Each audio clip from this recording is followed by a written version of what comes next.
दर्शक विवाह प्रसेसन रे बाण फुटाउथुबा बेले चालीगला निरीह जीवन। अनुगुल जिला कणिहा ब्लॉक गेंगुटिया गाँव में घटी एभली अभावन घटना। मृतक थे उग्रसेन बेहेरा। परिवार चलाइबा पई बाण व्यवसाय रे नियुक्त थिले, किंतु बाण ही तांको जीवन नेगला। उग्रसेन धरिथिबा बाण ब्यागटी निया लागि जिबारु पाखापाखि 10 रु 15 फुट उपरकू उठी तळे कचाड़ी हे पड़िथिले, जहा फल रे घटनास्थल रे ही तांकर मृत्यु होइतिला। रेंगाली पुलिस पहुंची तदंत आरंभ करिछि।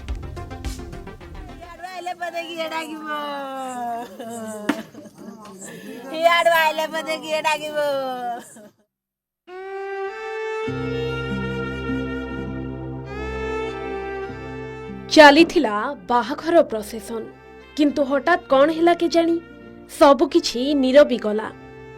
सबु बाहाघर पाई खुशी थिबा बेले घटिला अघटन। काहेकि ना बाण पाई जणे गरीब लोकर जीवन चलीगला। गरीब लोक थिले उग्रसेन। परिवार चलाइबा पाई बाण व्यवसाय रे नियुक्त थिले, किंतु एई बाण जे तांको जीवन नेब केही केबे भाबी भी नथिले। हाँ दर्शक बंधु, विवाह प्रोसेसन रे बाण फुटाउथिबा बेले उग्रसेनक जीवन चलीगला। सूचना अनुसार अनुगुल जिला कणिया ब्लॉक सुसुबा ग्राम पंचायत गेंगुटिया गाँव जात्रकर साहूक पुओ सचिन चंद्र साहूकर विवाह थिला। एने बरघर पक्ष गाँव देवगढ़ जिला बसालई ग्राम पंचायत कुंडापसी गाँव को प्रोसेसन बाहरी थिला। बरपक्ष निज गाँव रे धूमधाम रे बाण रोषणी डीजे आदि नहीं प्रोसेसन चलाइथिले। तोप बाण तालचेरु अणा जाइथिबा बेले बाण फुटाइबाकू संतपड़ा गाँव 45 वर्षीय व्यक्ति उग्रसेन बेहेरा दोकान मालिक पठाइथिले। बाण फुटाउथिबा व्यक्ति बाण भर्ती थिबा ब्यागटी को निज कांधरे धरिथिले। तोप बाण फुटाइबा समय रे तोपर भारसाम्य हराइबारु बाणर निया हठात आसी बाण ब्याग रे पड़िथिला।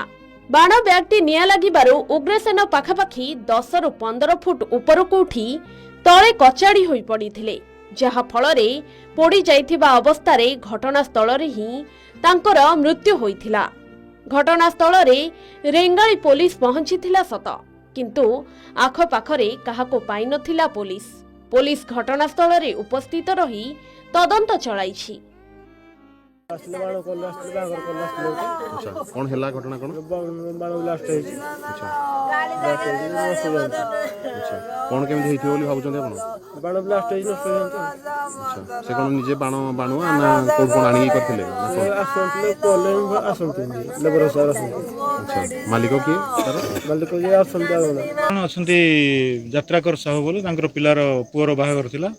आज से माने एठू प्रोसेसन करके जीवार थिला झियोघर देवगढ़ डिस्ट्रिक्ट। सकाळ 11:30 से मानकर आरंभ कले जीवा पई।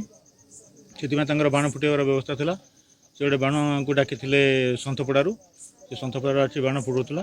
बाण फुटिया समय तार नेग्लिजेंस पई हो कि कोन प्रॉब्लम पई हो आ बाण तार डायरेक्शन चेंज कला आ जहा फल रे तार डेथ हैला। सब खुशी क्षणिकरे सरीगला। मृत्युर ना थाए समय ना थाए स्थान, किंतु असावधानता पाई मृत्यु को डाकी आनिबा निश्चित भावे भूल। बाण फुटाइबा बेले बारंबार सतर्क रहिबाकू कुहा जाए, किंतु किछि लोकंक अवहेला नीति पाई एमिति अबेଳରେ अनेक लोकंक जीवन जाउछि। अनुगुल जिला कणियारू पूर्णचंद्र बेहेरांक रिपोर्ट, कलिंग टीवी।